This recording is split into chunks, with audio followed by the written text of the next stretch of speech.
শোন একটা গল্প বলি। এক সময় এক রাজা ছিল। তা রাজার রানী কটা ছিল? আচ্ছা রাজা কটা? কেন একটা? তাহলে রানী একটা ছিল।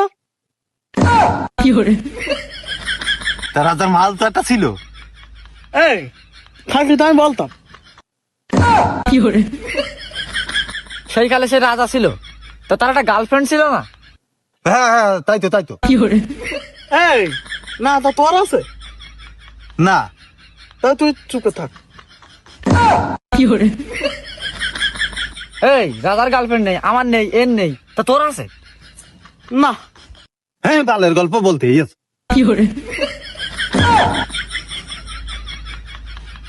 হ্যাঁ, নিজের গার্লফ্রেন্ড নেই, আমার জ্ঞান বাড়াচ্ছে। বাড়ার গল্প বলবা। হ্যাঁ কোনদিন তোমার গল্প শুনতে চাই, সেদিন তোর দেখা দেবো।